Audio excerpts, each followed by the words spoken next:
சென்னையில் பல்கலைக்கழக மாணவியை திருமண ஆசை வார்த்தை கூறி ஏமாற்றிய பேராசிரியர் அதிரடியாக கைது செய்யப்பட்டுள்ளார். தனியார் மருத்துவமனையில் கருக்கலைப்பின் போது மாணவி உடல்நலம் பாதிக்கப்பட்டதால் பேராசிரியர் போலீசில் சிக்கியது எப்படி? சென்னையை அடுத்த மேலக்கோட்டையூரில் தமிழ்நாடு உடற்கல்வியியல் மற்றும் விளையாட்டு பல்கலைக்கழகம் இயங்கி வருகிறது.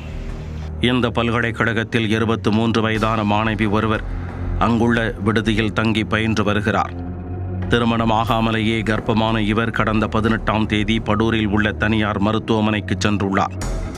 மருத்துவர்களின் அறிவுறுத்தலின் பேரில் மறுநாள் அவர் கருக்கலைப்பு செய்ய அனுமதிக்கப்பட்டுள்ளார்.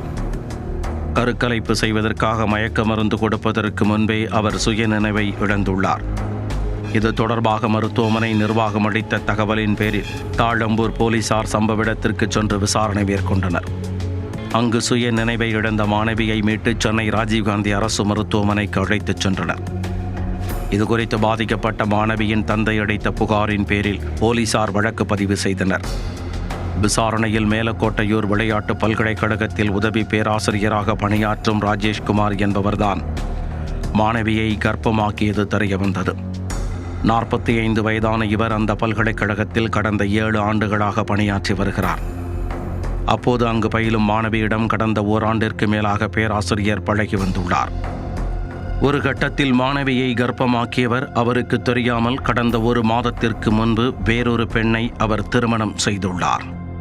இந்நிலையில் பேராசிரியருடன் நெருங்கி பழகிய மாணவி கர்ப்பமானதை அறிந்து கருக்கலைப்பு செய்ய அவரே தனியார் மருத்துவமனைக்கு அழைத்துச் சென்றது அம்பலமானது.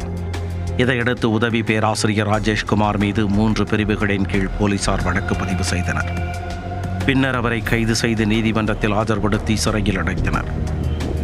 விளையாட்டு பல்கலைக்கழகத்தில் உதவி பேராசிரியர் மாணவியை கர்ப்பமாக்கியதை மறைத்து வேறொரு பெண்ணையும் ஏமாற்றி திருமணம் செய்த சம்பவம் பெரும் பரபரப்பை ஏற்படுத்தியுள்ளது.